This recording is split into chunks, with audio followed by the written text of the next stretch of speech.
हम लोग optics start करने चल रहे हैं। ऑप्टिक्स क्लास 12 फर्स्ट लेक्चर है। ऑप्टिक्स में बात किया जाए तो ऑप्टिक्स समझो कि आपका जेई मेंस हो चाहे नीट हो, क्लास 12 में 3 से 4 क्वेश्चन हर साल, 2 से 3 क्वेश्चन तो नीट में और आईआईटी में भी 2 से 3 क्वेश्चन पूछ लेता है हर साल लगभग मेंस में भी। इसलिए ऑप्टिक्स के क्वेश्चन का संख्या तो फिक्स मान के चलो, इससे तो आना ही है। ये बड़ा इंपॉर्टेंट टॉपिक है क्लास 12 का एक, जिसका कंट्रीब्यूशन जेई मेंस हो चाहे एडवांस हो। एडवांस के दोनों पेपर मिला के मैं बात करूँ तो दोनों पेपर मिला के 2 या 3 प्रॉब्लम तो मान के चलो आता है ऑन एन एवरेज। मेंस में भी 2 से 3 क्वेश्चन बन जाता है ऑप्टिक्स से, और नीट में भी 3 से 4 क्वेश्चन तक आ जाता है। तो इसलिए 4 क्वेश्चन नीट में अगर एक टॉपिक से बन रहा है, कभी कभी 5 भी आ जाते हैं, तो वो टॉपिक है अपना ऑप्टिक्स। इसका अच्छा खासा रोल है और है सबसे आसान। Geometry based, basic elementary geometry आना चाहिए अपने को, बहुत आसान टॉपिक है, ठीक है ना। तो ऑप्टिक्स की कहानी शुरू करने से पहले हम आपको कुछ बातें बताएं। ऑप्टिक्स में सबसे पहले 1635 में न्यूटन साइंटिस्ट आते हैं, लगभग 1635 के रेंज में। उन्होंने एक थ्योरी बताया कि लाइट के बारे में चर्चा करने की बात हुई। ऑप्टिक्स मतलब हमें चर्चा किसकी करनी है? लाइट की। सबसे पहले बात करें लाइट क्या है, व्हाट इज लाइट। तो लाइट क्या है, लाइट के बारे में लेके बड़ा बड़ा परसेप्शन आया कि पहले तो न्यूटन, सबसे पहले इन्होंने बताया कि न्यूटन ने बोला कि light is made up of particle. Newton ने क्या कहा? कहा कि light is made of small particles known as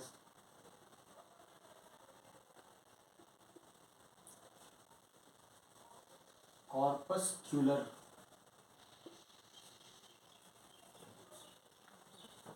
कॉर्पस्क्यूल्स। और इस थ्योरी की, न्यूटन की इस थ्योरी को बोला गया कॉर्पस्क्यूलर थ्योरी, बोला गया न्यूटन्स कॉर्पस्क्यूलर थ्योरी।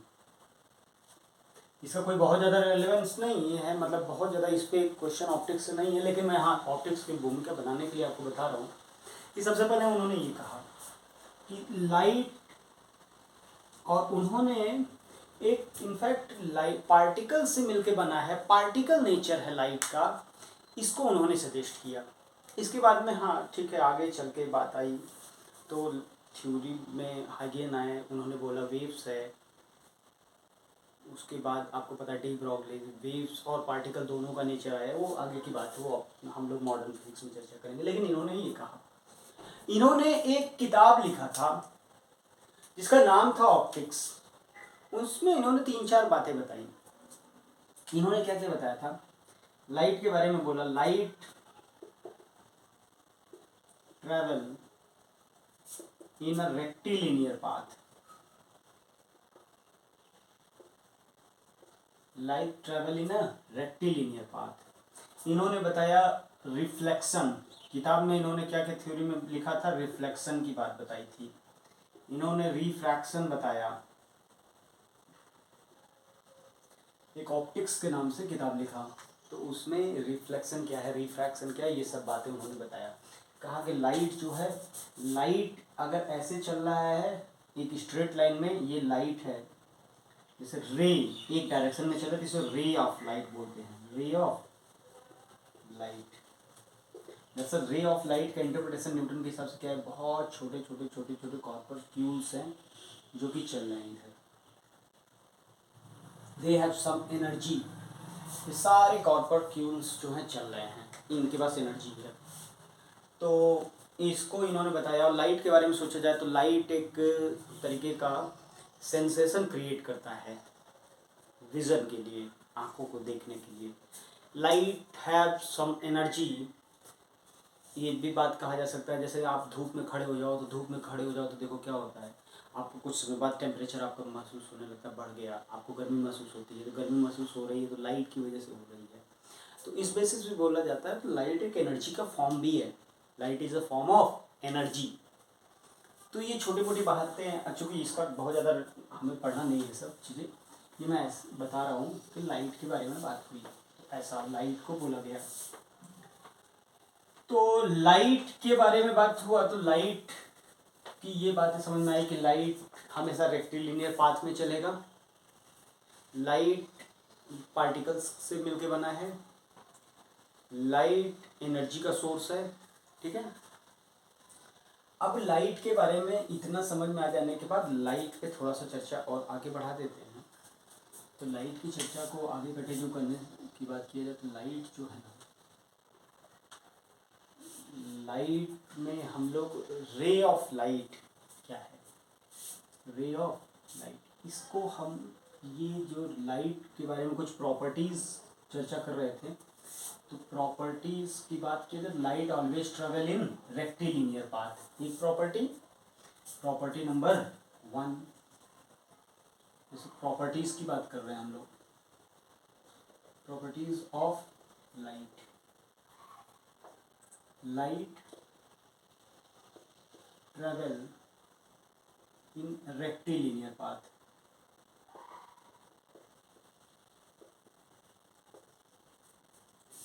दूसरा, इसे क्या बोलोगे आप, रे ऑफ लाइट। और कई लाइट रे मिलके क्या बनाती हैं, बीम ऑफ लाइट।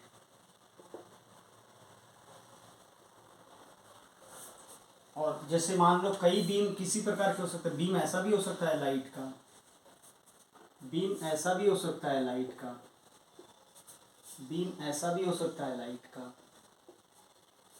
इस बीम को बोलोगे converging beam of light, converging beam of light. इसे बोलोगे पैरेलल बीम ऑफ लाइट।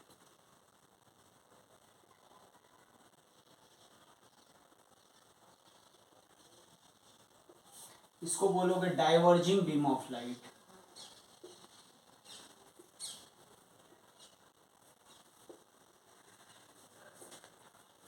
ठीक है बच्चों, ये converging beam of light, diverging beam of light, ये सारी बातें रही।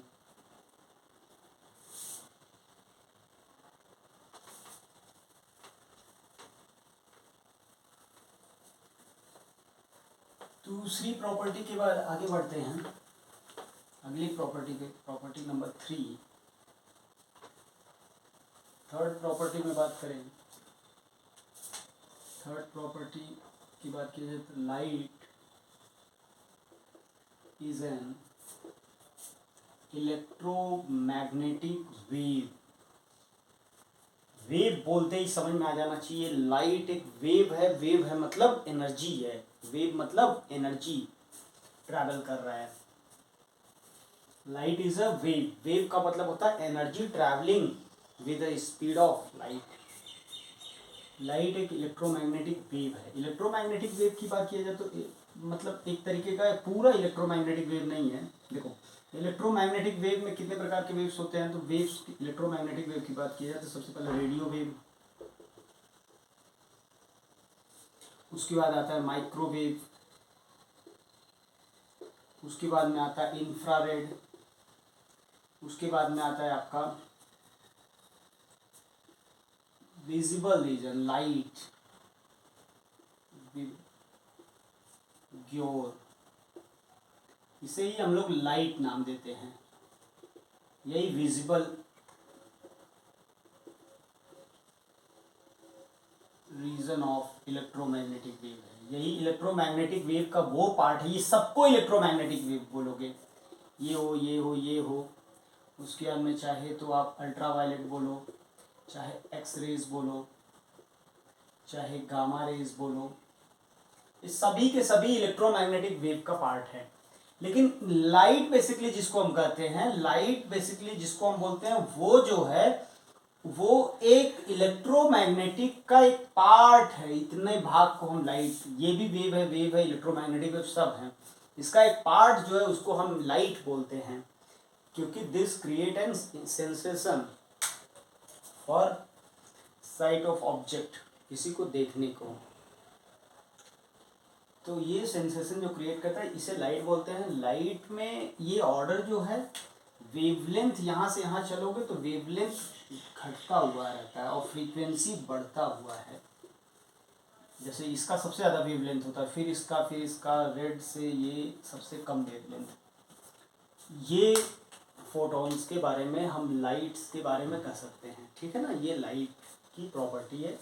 लाइट ये इलेक्ट्रोमैग्नेटिक वेव है। इलेक्ट्रोमैग्नेटिक वेव होने का मतलब, इलेक्ट्रोमैग्नेटिक वेव अगर है लाइट, तो इलेक्ट्रोमैग्नेटिक क्यों कहते हैं, क्योंकि लाइट के पास दो कंपोनेंट होते हैं, इलेक्ट्रिक फील्ड और मैग्नेटिक फील्ड का कॉम्पोजिशन होता है लाइट में। जैसे इलेक्ट्रोमैग्नेटिक वेव क्यों कहते हैं, तो देखो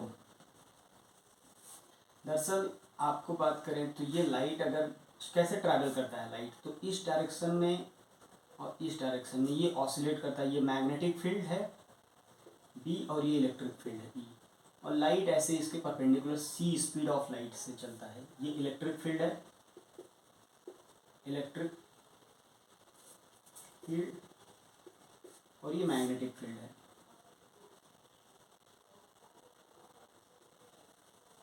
और ये स्पीड ऑफ लाइट है, विच इज 3 × 10⁸ मीटर पर सेकेंड इन वैक्यूम। तो ये जो लाइट है बच्चों, वो इलेक्ट्रिक फील्ड के भी परपेंडिकुलर रहता है और मैग्नेटिक फील्ड के परपेंडिकुलर रहता है। Speed of light, velocity of light is perpendicular to magnetic field as well as electric field।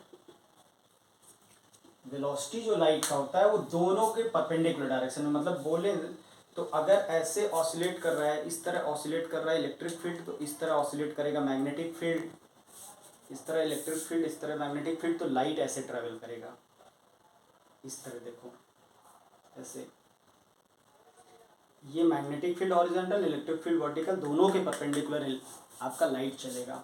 और लाइट का जो स्पीड होता है वो 3 × 10⁸ मीटर पर सेकेंड होता है वैक्यूम में, और मीडियम पे डिपेंड करता है स्पीड ऑफ लाइट। और ये एक तरीके का लाइट इस तरह चलता है। लाइट एक इलेक्ट्रोमैग्नेटिक वेव है, ठीक है ना। लाइट एक प्रकार का इलेक्ट्रोमैग्नेटिक वेव है। लाइट बच्चों एक इलेक्ट्रोमैग्नेटिक वेव होने की वजह से इसके पास कुछ प्रॉपर्टीज लाइट की रहेंगी। जैसे लाइट क्या है, लाइट एक इलेक्ट्रोमैग्नेटिक वेव है। कौन सा वेव है, ट्रांसवर्स वेव है, क्योंकि ऑसिलेशन वेलोसिटी के परपेंडिकुलर है, इस वजह से ट्रांसवर्स वेव है। नॉन मैकेनिकल क्यों, क्योंकि it does not require any medium to travel from one position to another position. Vacuum से, सूर्य से आ रहा है लाइट, तो बीच में वैक्यूम है फिर भी आ रहा है, तो इसका मतलब है कि इसको मीडियम की जरूरत नहीं है, इसलिए नॉन मैकेनिकल है।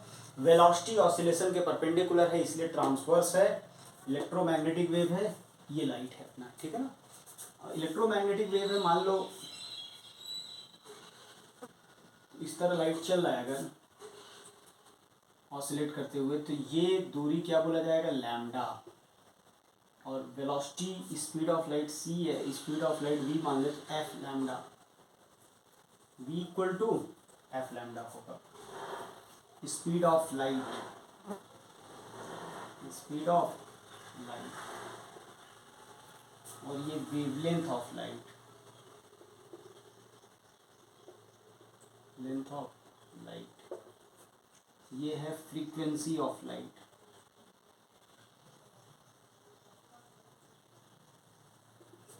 तो बच्चों क्या ये किसी मीडियम में वेलोसिटी लाइट का बदलता रहता है?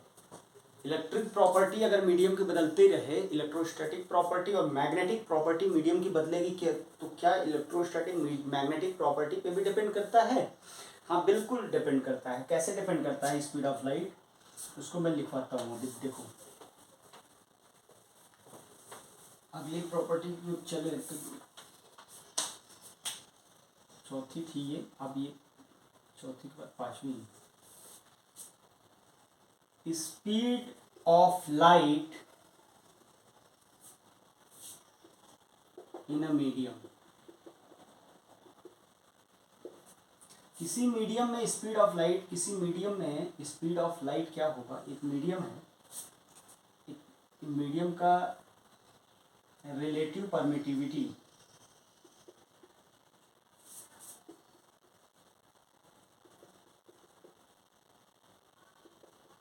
मान लो एप्सिलॉन आर है और रिलेटिव परमिएबिलिटी म्यू आर है।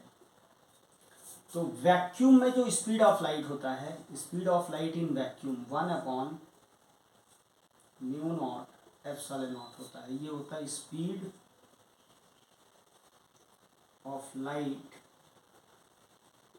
इन वैक्यूम। किसी मीडियम में जिसका medium of relative permittivity this और रिलेटिव परमिबिलिटी म्यू आर है, उस मीडियम में स्पीड ऑफ लाइट क्या होगा? Speed of light in medium जिसका एप्सिलॉन आर हो म्यू आर हो, रिलेटिव परमिटिविटी याद है आप सभी को, उस मीडियम में स्पीड ऑफ लाइट होता है 1/√ऑफ epsilon nought epsilon r mu nought mu r. ये आपको याद ही होगा कि जब मीडियम बदल जाता है एप्सिलॉन आर से तो उस तरह लिखते हैं, एप्सिलॉन नॉट एप्सिलॉन और म्यू हो जाता है। एप्सिलॉन नॉट को आप क्या लिख सकते हो?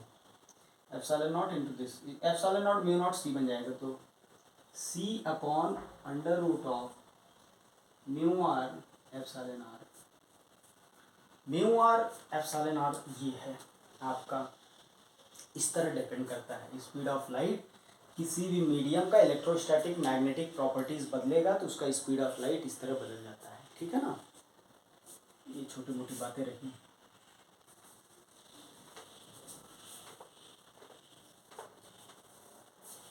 बच्चों ये लाइट के बारे में हम लोग छोटी छोटी चर्चा कर रहे हैं, बेसिक पॉइंट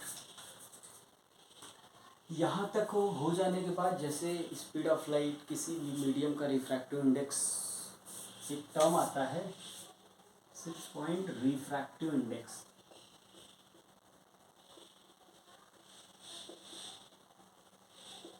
रिफ्रैक्टिव इंडेक्स क्या होता है? रिफ्रैक्टिव इंडेक्स किसी मीडियम का मान लो n है। दरअसल मैं आपको बताऊं कि अगर हमें दौड़ना हो पानी में, तो आप बताओ आपको पानी में दौड़ने में ज़्यादा कष्ट होगा, ज़्यादा आसानी से दौड़ लोगे कि हवा में ऐसे नॉर्मल? तो स्वाभाविक सी बात है, हम लोग कहते हैं हाँ यार कि मतलब हमें आसानी से तो एयर में दौड़ने में आसानी है, पानी के अंदर तो कष्ट होगा। वो जो कष्ट है ना पानी के अंदर, वो उस मीडियम का डेंसिटी बताता है। किसी मीडियम का डेंसिटी ज़्यादा है तो उस मीडियम में आपको उतना आसानी से आप दौड़ नहीं पाओगे। तो मीडियम का जो डेंसिटी होता है, उस मीडियम का डेंसिटी बताना है कि कितना easily one particle can move in that medium, वो उसका डेंसिटी। हम लोग प्रैक्टिकल लाइफ में हमें डेंसिटी का मतलब समझ में आता है मास पर यूनिट वॉल्यूम से डेंसिटी। लाइट के लिए भी डेंसिटी होता है। लाइट को ट्रैवल करने में अलग अलग मीडियम में जो अलग अलग स्पीड ऑफ लाइट होता है, उसके लिए हम लोग एक टर्म डिफाइन करते हैं ऑप्टिकल डेंसिटी। ऑप्टिकल डेंसिटी, इसी को कहते हैं refractive index N. Optical density अब इसी प्रकार है, जैसे किसी मीडियम में लाइट चल रहा है, जिस मीडियम में ऑप्टिकल डेंसिटी ज़्यादा होगा उस मीडियम का लाइट का स्पीड कम होगा। मतलब अगर आप बोलो कि optical density is high, that implies of a medium,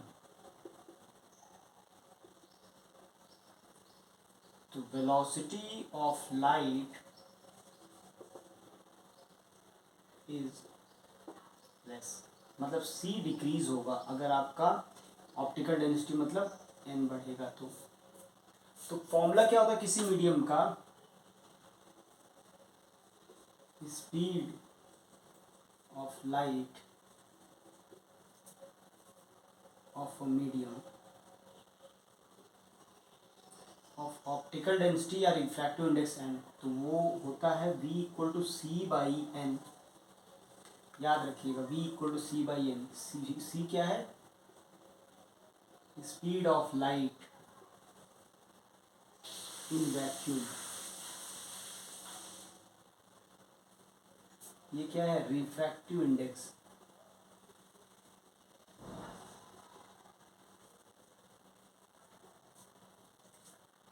speed of light है और एन क्या है, रिफ्रैक्टिव इंडेक्स है। जैसे जैसे आप स्पीड ऑफ लाइट बढ़ाओगे वैसे वैसे आपका उस मीडियम में रिफ्रैक्टिव इंडेक्स के रेस्पेक्ट में वेलोसिटी कम होने लगेगा, मतलब रिफ्रैक्टिव इंडेक्स बढ़ेगा तो वेलोसिटी कम होने लगेगा। याद रखने वाली बातें हम करें तो कुछ बातों को अपने को याद रख लेना चाहिए कि बच्चों आपका किसी भी मीडियम के लिए रिफ्रैक्टिव इंडेक्स जो है, रिफ्रैक्टिव इंडेक्स ऑफ एयर और वैक्यूम, ये होता है 1, याद रखिएगा। और रिफ्रैक्टिव इंडेक्स ऑफ वाटर याद रखने की ज़रूरत नहीं है, ये 4/3 ये दिया रहेगा क्वेश्चन में। रिफ्रैक्टिव इंडेक्स ऑफ ग्लास ये होता है 3/2। तो अगर मैं velocity speed of light in water कितना होगा, तो c/4/3। Speed of light in glass कितना होगा, c/3/2। ठीक है ना। तो किसी मीडियम में स्पीड ऑफ लाइट किस तरह वेरी करता है, तो इस तरह वेरी करता है। और किसी भी मीडियम में हम लोग स्पीड ऑफ लाइट ये सब बता लेंगे। तो एक टर्म और आता है, 7वां पॉइंट की बात किया जाए, रिलेटिव रिफ्रैक्टिव इंडेक्स। तो अगर मैं ऐसा लिखता हूँ AB, इसका मतलब होता है refractive index of B with respect to A, इसके रेस्पेक्ट में। और इसको लिखने का तरीका होता है n of A, sorry numerator में ये जाएगा ऑन n ऑफ A, ये होता है। एग्जांपल जैसे मैं पूछ लूँ, फाइंड n ऑफ WG, तो n ऑफ WG क्या होगा, WG मतलब refractive index of glass with respect to water. Glass का रिफ्रैक्टिव इंडेक्स Ng/Nw, Ng की वैल्यू 3/2, Nw की वैल्यू 4/3। इसको सिंप्लीफाई करोगे तो 9/8 आ जाएगा। ठीक है ना। इस तरह कोई क्वेश्चन रहेगा तो हम लोग कर लिया जाएगा रिलेटिव रिफ्रैक्टिव इंडेक्स।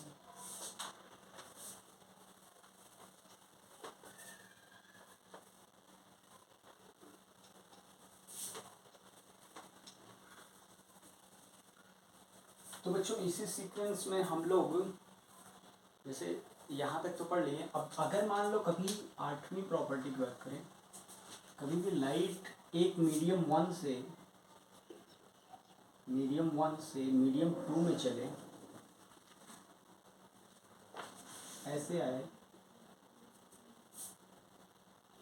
और तो आएगा तो कुछ पार्ट इसका इस मीडियम में आ जाएगा, कुछ पार्ट इसका उसी मीडियम में रिटर्न चला जाएगा। जो आता है लाइट उसे बोलते हैं इंसिडेंट रे, जो रिटर्न चला जाता है उसे बोलते हैं रिफ्लेक्टेड रे, जो दूसरे मीडियम में चला जाता है उसे बोलते हैं रिफ्रैक्टेड रे।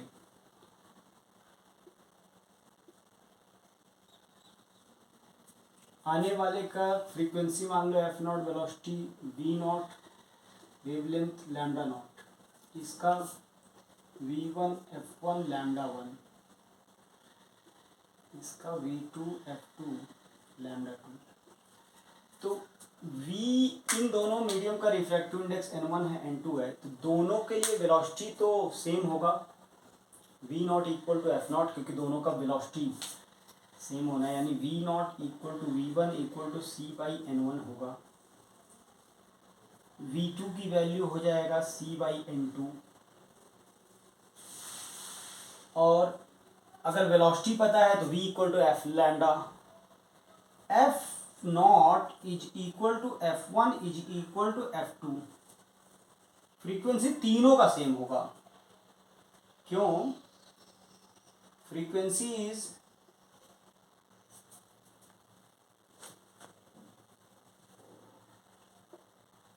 Is independent of medium.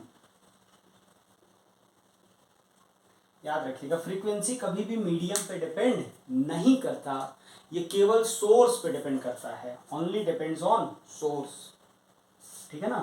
तो ये अपने को पता होना चाहिए। ये बड़ा एलिमेंट्री टाइप के क्वेश्चन इसमें बनते बच्चों। ये छोटी छोटी बातें हो जाने के बाद अब पॉइंट, कोई भी ऑब्जेक्ट है, तो दरअसल कोई भी ऑब्जेक्ट है तो वो अपने से लाइट रे रेडिएट करेगा चारों तरफ, ठीक है ना। यानी लाइट रे हमेशा चारों तरफ उससे रिफ्लेक्ट होकर, लाइट उस पर पड़ा होगा और लाइट पड़ा होगा तो उस पर पड़ने के बाद वो चारों तरफ लाइट रे बिखर जाएगा। वही हमारे आंखों पे पड़ता है, तो वही जो हमारे आंखों पे पड़ता है इसलिए बोलते हैं हम लाइट हमें दिख रहा है।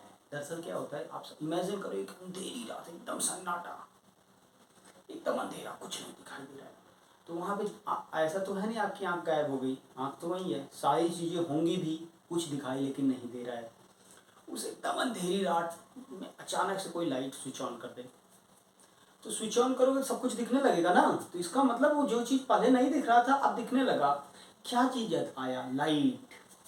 ये जो लाइट आया, लाइट तब क्या हुआ, इसका मतलब इसका कंक्लूड कर सकते हो कि लाइट पड़ा होगा उस ऑब्जेक्ट पे, उस पर पड़ने के बाद रिफ्लेक्ट होकर हमारी आंखों पे आया। हमारी आंखों पे जो लाइट रे जहाँ से आता है हमें क्या दिखाई देता है, जहाँ से लाइट रे आता है हमारी आंखों पे वही चीज़ दिखाई देता है। दरअसल ये सोर्स से, बल्ब से नहीं आ रहा है, मुझे कोई चीज़ मार्कर दिख रहा है तो मार्कर, ये लाइट आया होगा, पड़ा होगा और पड़ने के बाद यहाँ से आया, तो यहीं से आता हुआ मेरी आंखों के लिए तो यहीं से आ रहा है ना। अब वो कहाँ से आके रिफ्लेक्ट हुआ इससे कोई लेना देना नहीं है, हमारी आंखों पे जहाँ से आएगा उसी को हम मानेंगे कि वो एक ऑब्जेक्ट है, ठीक है ना। तो मिरर क्या होता है? मिरर एक, मान लो ग्लास है, कोई ग्लास है और इस ग्लास को नीचे से आप पॉलिश कर दो, ये पॉलिश कर दो,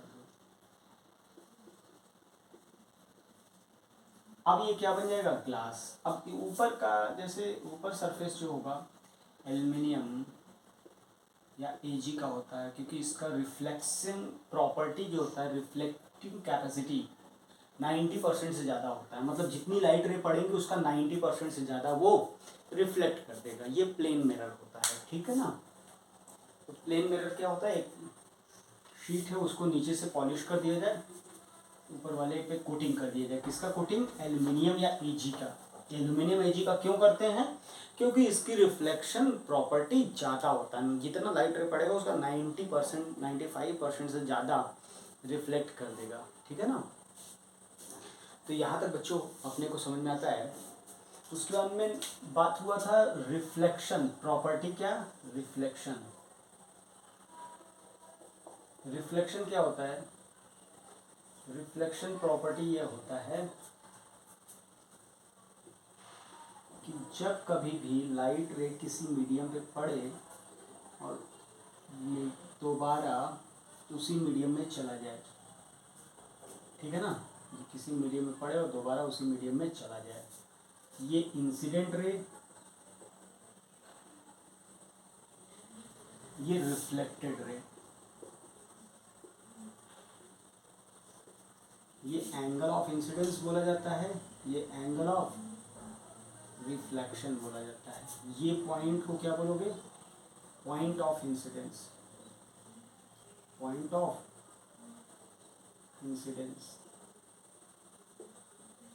और इसे, इस लाइन को, जो ये लाइन ड्रॉ किया गया, इसे कहते हो नॉर्मल। तो रिफ्लेक्शन क्या है? ये टर्मिनोलॉजी है। रिफ्लेक्शन क्या है? When light falls on a surface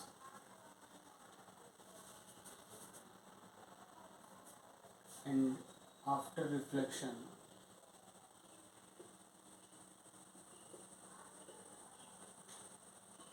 it returns back to same medium.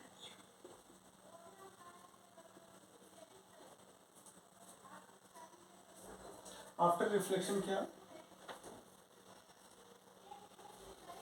हम उसको डिफाइन ही कर रहे हैं। When light falls on a medium then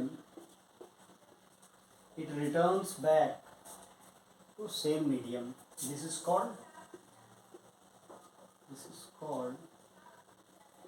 reflection. इसको हम बच्चों कहते हैं रिफ्लेक्शन। अगर किसी light, when light ray falls on a surface then it returns back to same medium, this is called reflection. then या if भी बोल सकते हो कि अगर किसी सरफेस पे गिरे और दोबारा रिटर्न हो जाए तो उसे क्या कहते हैं? Angle of reflection. उसे रिफ्लेक्शन बोलते हैं इस प्रॉपर्टी को। किसी भी मीडियम पे गिरे और दोबारा उसी मीडियम में चला जाए उसे रिफ्लेक्शन कहते हैं। आई को हम लोग बोलते हैं, एंगल आई को बोलते हैं angle of incidence. Angle of incidence, देखो नॉर्मल के साथ जो एंगल इंसिडेंस रे बनाएगा उसे एंगल ऑफ इंसिडेंस कहते हैं। एंगल हमेशा नॉर्मल के साथ मेजर किया जाएगा, याद रखिएगा। इसे बोलोगे एंगल ऑफ रिफ्लेक्शन। इस नॉर्मल को डिफाइन किया जाए तो नॉर्मल क्या होता है? नॉर्मल होता है line perpendicular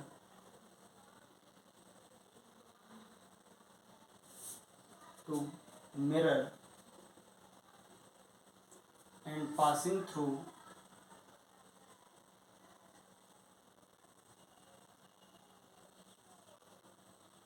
point of incidence.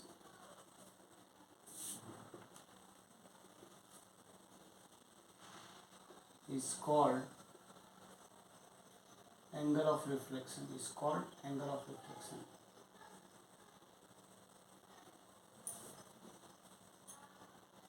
angle of reflection नहीं, is called normal।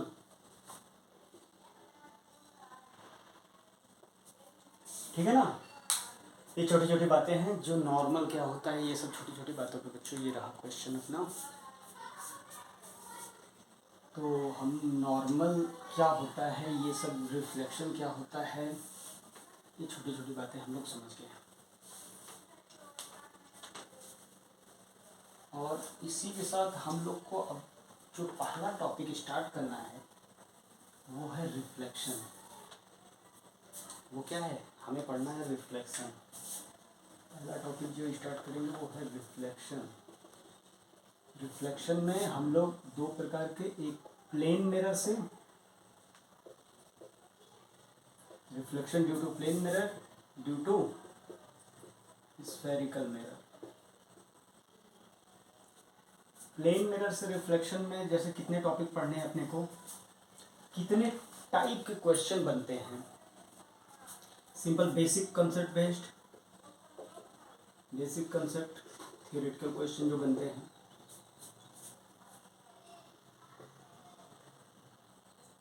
दूसरा बनेगा अपना, इसमें लॉ ऑफ रिफ्लेक्शन पे भी, ठीक है ना। ये सब हो जाने के बाद law of reflection basic concept के बाद हम लोग इमेज फॉर्मेशन बेस्ड प्रॉब्लम बात करेंगे। इमेज फॉर्मेशन,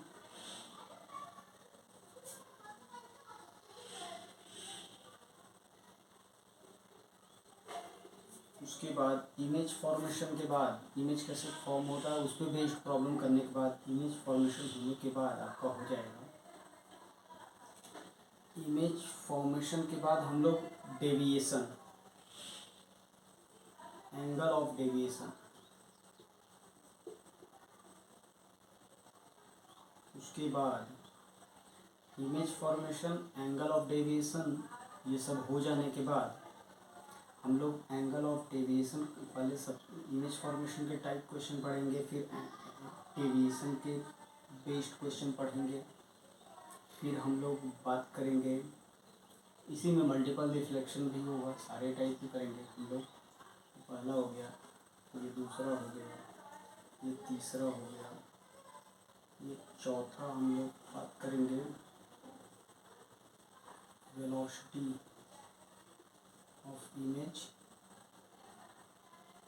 ठीक है ना। पांचवा टाइप की बात करेंगे, पांचवा टाइप का बात करेंगे हम लोग मिनिमम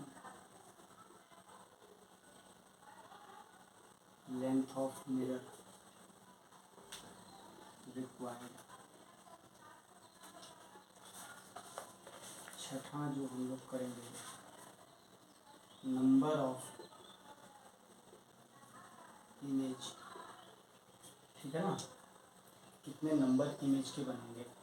तो बच्चों ये रहा अपना वो टाइप के क्वेश्चन जिसको हम लोग धीरे धीरे करके कवर करेंगे।